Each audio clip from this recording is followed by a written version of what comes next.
seguir o caminho do dinheiro. Follow the money, como dizem nos Estados Unidos. Seguir esse caminho do interesse financeiro pode ser a melhor forma para desvendar o crime da cloroquina. Sim, é um crime. Porque, de um lado, existe o crime sanitário, que é oferecer, vender a ideia para as pessoas de que existe uma substância que cura a Covid-19. Não é verdade. A cloroquina serve para outras doenças, não para a Covid-19. E o Bolsonaro virou garoto propaganda dessa substância.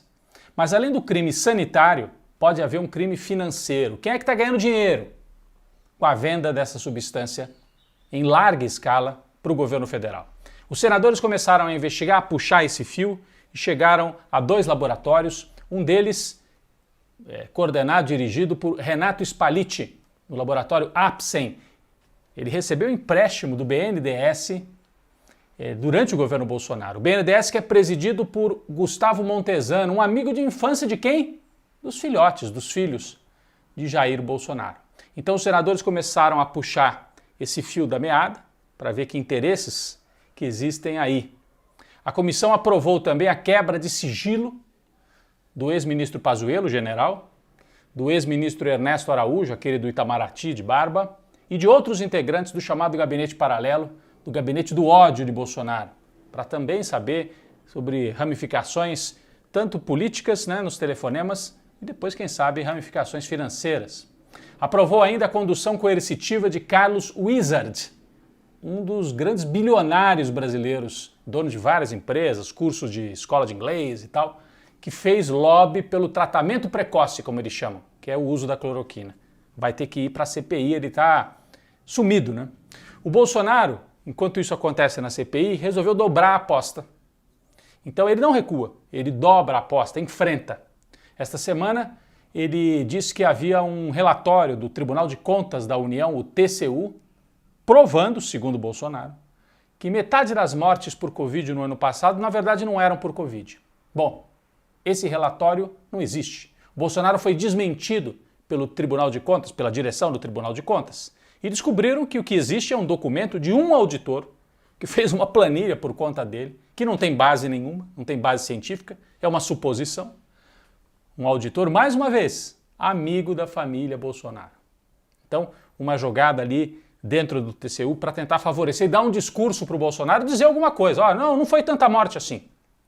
O TCU desmentiu. O Bolsonaro, mesmo assim, foi para um evento numa igreja em Anápolis, interior de Goiás, e repetiu essa ideia. Diz que as mortes por Covid, uma parte não estão confirmadas, e, de novo, provocou os chineses. Falou em vírus produzido em laboratório, o embaixador da China já teve que responder de novo, ou seja, ele está brincando com a vida dos brasileiros. Nós temos quase 500 mil de mortes e o Bolsonaro segue brincando com a vida e com as mortes de quem já se foi.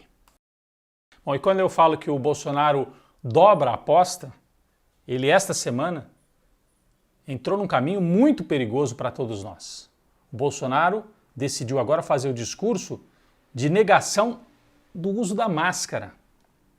Ele disse que encomendou para o ministro da Saúde, o Queiroga, um decreto autorizando quem já foi vacinado a não usar mais máscara e quem já foi contaminado também a não usar mais máscara. Como é que vai provar isso? Já imaginou? No meio da rua, no comércio, as lojas não podem aceitar quem está sem máscara. Aí o cara fala assim, não, mas eu já fui vacinado. Cadê o atestado?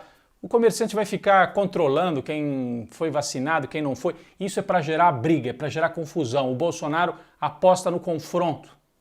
E além de tudo, além de ser um absurdo, do ponto de vista sanitário, porque todos os cientistas recomendam continue usando a máscara, mesmo que você já tenha sido vacinado, até porque a vacina protege, mas não é uma proteção absoluta. Principalmente porque o Brasil ainda não vacinou muita gente. Nós estamos ainda no começo da vacinação. Então, até você ter 70%, 80% da população vacinada, o vírus está circulando. Mesmo que você tenha sido vacinado 2 vezes, você pode pegar a Covid de novo, de uma forma mais atenuada, que não seja tão grave, ou pode pegar de maneira grave também, pode dar um azar e acontecer.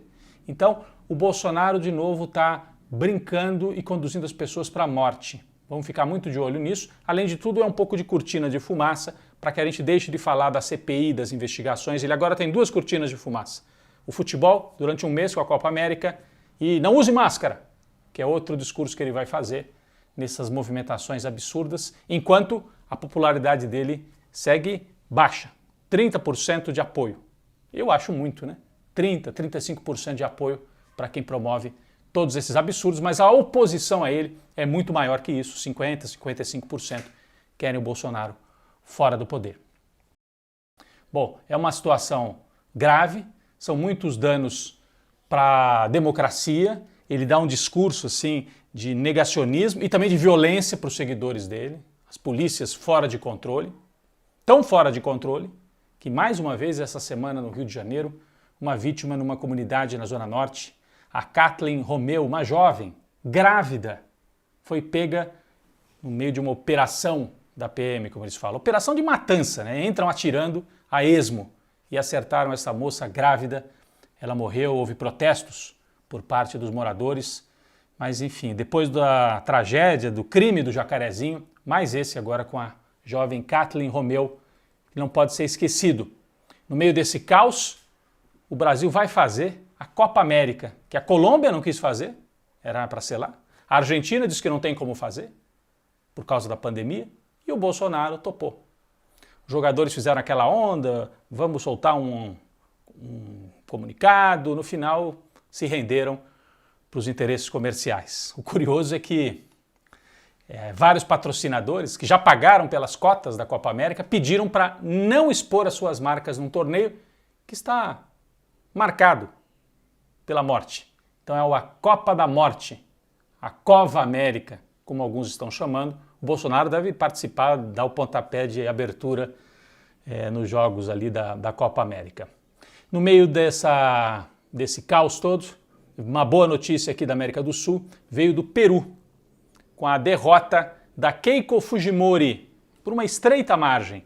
A Keiko é filha do ditador Fujimori do Peru, foi derrotada por um professor sindicalista que veio do interior, indígena, de origem muito humilde, socialista, Pedro Castilho. Nós vamos falar mais desse tema no próximo bloco.